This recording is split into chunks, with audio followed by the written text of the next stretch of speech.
أعوذ بالله من الشيطان الرجيم. بسم الله الرحمن الرحيم. الحاقة ما الحاقة وما أدراك ما الحاقة كذبت ثمود وعاد بالقارعة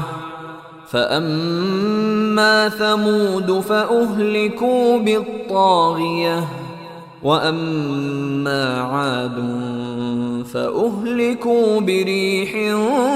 صرصر عاتية سخرها عليهم 7 ليال و8 أيام حسوما فترى القوم فيها صرعى كأنهم أعجاز نخل خاوية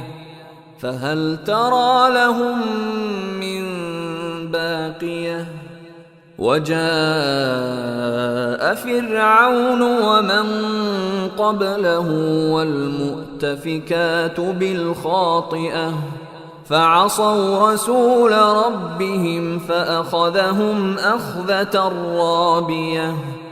إنا لما طغى الماء حملناكم في الجارية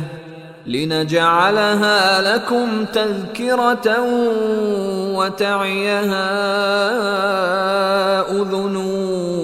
واعية فإذا نفخ في الصور نفخة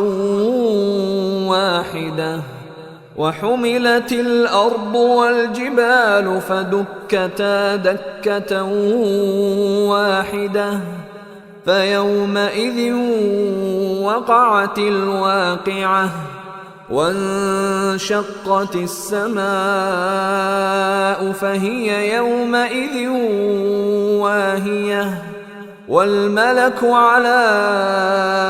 أرجائها ويحمل عرش ربك فوقهم يومئذ 8 يومئذ تعرضون لا تخفى منكم خافية فأما من أوتي كتابه بيمينه فيقول هاؤم اقرءوا كتابيه إني ظننت أني ملاق حسابيه فهو في عيشة راضية في جنة عالية قطوفها دانية كلوا واشربوا هنيئا بما أسلفتم في الأيام الخالية وأما من أوتي كتابه بشماله فيقول يا ليتني لم أوت كتابيه ولم أدر ما حسابيه يا ليتها كانت القاضية ما أغنى عني ماليه هلك عني سلطانيه خذوه فغلوه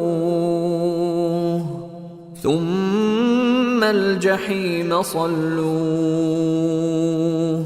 ثم في سلسلة ذرعها 70 ذراعا فاسلكوه إنه كان لا يؤمن بالله العظيم ولا يحض على طعام المسكين فليس له اليوم هاهنا حميم ولا طعام إلا من غسلين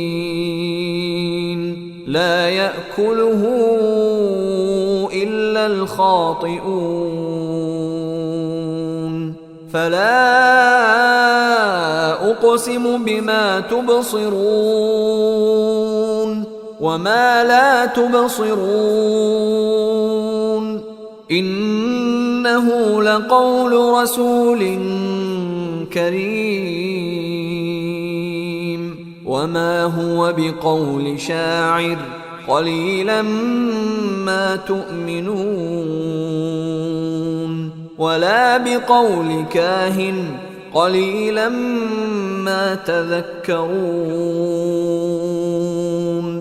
تنزيل من رب العالمين